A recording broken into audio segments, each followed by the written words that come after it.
محرم کے حوالے سے ایک بات کر لوں. یہ 10 محرم کا روزہ، رسول اللہ صلی اللہ علیہ وسلم نے ارشاد فرمایا کہ عاشورہ کا روزہ مجھے اللہ کی رحمت سے امید ہے کہ 1 سال کے گناہوں کا کفارہ ہے. تو بڑی فضیلت ہے. رمضان کے بعد سب سے زیادہ فضیلت عاشورہ کے روزے کی ہے، 10 محرم کا روزہ. سمجھ رہے ہیں؟ محرم میں ہمیں شریعت نے کیا کرنے کا حکم دیا ہے، اسلام کیا کہتا ہے؟ پہلی بات، اسلام یہ کہتا ہے کہ محرم میں روزے رکھنا دوسرے مہینوں کی نسبت زیادہ ثواب ہے. رمضان کے بعد تو زیادہ سے زیادہ روزے رکھیں، اور اسپیشلی 10 محرم کا روزہ 1 سال کے گناہوں کا کفارہ، یہ اور زیادہ ثواب ہے. پورے محرم نہیں رکھے جاتے تو کیا کرنا ہے؟ 10 محرم کا رکھنا ہے.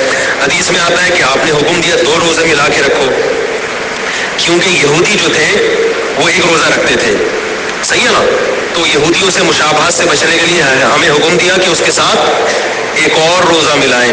تو علماء یہ کہتے ہیں کہ آج کل یہودی 10 محرم کا روزہ نہیں رکھتے، تو اب مشابہت ختم ہو گئی ہے.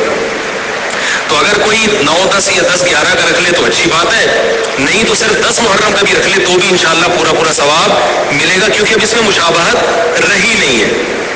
سمجھ رہے ہیں کہ نہیں سمجھ رہے؟ یہ کرنے کا کام ہے. دوسرا کام، محرم میں گناہ دوسرے مہینوں کی نسبت زیادہ، اس کی قباحت زیادہ بڑھ جاتی ہے، کیونکہ 4 مہینے محترم ہیں، شوال، ذیقعد، ذیقعدہ، ذی الحجہ، محرم اور رجب. یہ 4 مہینے جو ہیں اسلام میں اشہر حرم کہلاتے ہیں. قرآن کہہ رہا ہے فَلَا تَظْلِمُوا فِيهِنَّ أَنفُسَكُمْ، ان میں اپنی جانوں پہ ظلم مت کرو. یہ ماتم کرنا بھی تو ظلم ہے نا اپنی جان پہ. تو اللہ نے فرمایا ان 4 مہینوں میں اپنی جان پہ ظلم مت کرو. کسی بھی طرح سے ظلم ہو، جسمانی ظلم ہو، روحانی ظلم ہو. جسمانی ظلم ماتم کر کے بھی ہو سکتا ہے، اور انگاروں پہ چل کے بھی ہو سکتا ہے، اپنے آپ کو پیٹ کے بھی ہو سکتا ہے. روحانی ظلم کیا ہے؟ گناہ کر کا. تو نہ گناہ کرنے کی اجازت، نہ کسی اور طرح سے. عام مہینوں میں بھی ظلم کی اجازت نہیں ہے، نہ اپنے اوپر اور نہ کسی اور پر. تو ان 4 مہینوں میں ظلم کی نوعیت بڑھ جاتی ہے. سمجھ رہے؟ یہ ایک محرم کی فضیلت ہے اسلام میں.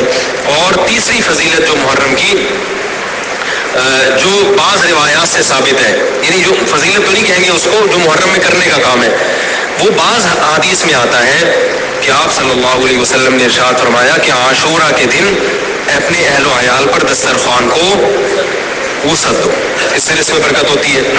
لیکن یہ جو حدیث ہے یہ ضعیف ہے، سند کے لحاظ سے پاورفل اور مضبوط نہیں ہے. بعض علماء نے کہا کہ اس کثرت طرق کی وجہ سے حسن کے درجے کو پہنچ گئی ہے. ہمارے ہی بعض اکابر علماء کی رائے ہے، علماء جو بر صغیر کے علماء، بڑے بڑے علماء ہیں، میں نام نہیں ذکر کرتا لیکن بہت بڑی اپر لیول کے علماء ہیں، ان کی رائے یہ ہے کہ یہ ضعیف، اتنی ضعیف نہیں ہے کہ بالکل ہی مسترد کر دی جائے. ٹھیک ہے نا؟ اور تعدد طرق کی وجہ سے درجہ حسن کو پہنچ گئی ہے.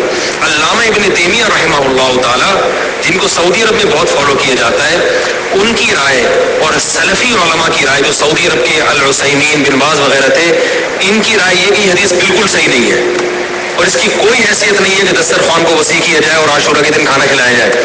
سمجھ رہے کہ نہیں سمجھ رہے؟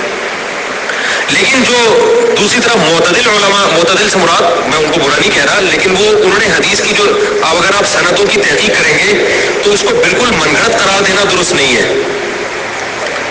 اگر سندوں کی تحقیق کریں گے تو ایسا معلوم ہوتا ہے کہ علامہ ابن تیمیہ رحمہ اللہ تعالی، جو ہمارے لیے قابل احترام ہے، انہوں نے اس حدیث کو رد کرنے میں تھوڑا مبالغہ سے کام لیا، غلو کیا ہے. ایسا نہیں ہے کہ بالکل اس کی کوئی ویلیو نہیں ہے. تو ضعیف روایتیں ہیں لیکن کثرت طرق کی وجہ سے درجہ حسن کو پہنچ گئی ہے. سمجھ رہے کہ نہیں سمجھ رہے؟ اس وجہ سے بعض علماء کی رائے، بلکہ جمہور کی رائے یہی ہے کہ محرم میں اگر کوئی اپنے بچوں کو جمع کر کے اچھا کھانا کھلا دیتا ہے 10 محرم کو، اور یہ حلیم شاید یہیں سے نکلا ہے، شاید یہیں سے نکلا ہے کہ وہ اچھا کھانا ہو جائے گا، تو وہ کہتے ہیں کوئی حرج نہیں ہے. لیکن ایک بات جو دوسرے علماء کہتے ہیں، جو میری بھی سمجھ میں آتا ہے، بلکہ میں نے پہلے کہیں پڑھا تو نہیں، میرا دماغ اس طرف گیا، لیکن اس کی تائید میں علماء کے فتاوی مل گئے. دیکھو، اگر کوئی حدیث ضعیف ہو یا حسن ہو تو صرف حسن ہونا کافی نہیں ہے، یہ دیکھا جائے گا کہ یہ دوسری صحیح حدیثوں سے ٹکرا تو نہیں رہی ہے. یہ بھی فقہ کا اصول ہے کہ اگر ایک کمزور چیز ہے لیکن وہ طاقتور دلیل سے ٹکرا رہی ہے تو پھر اس کمزور چیز کو بالکل رد کیا جائے گا.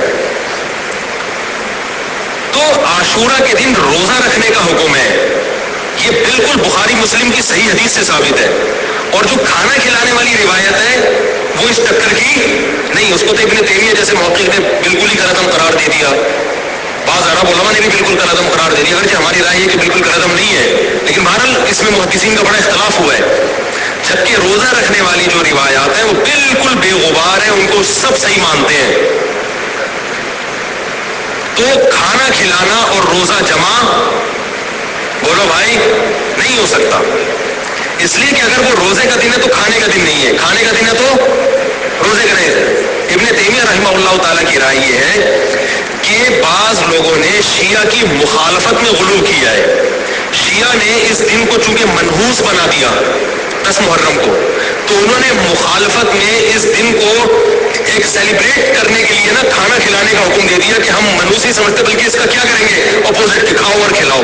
تو انہوں نے کہا یہ بھی غلو ہوا ہے دوسری طرف.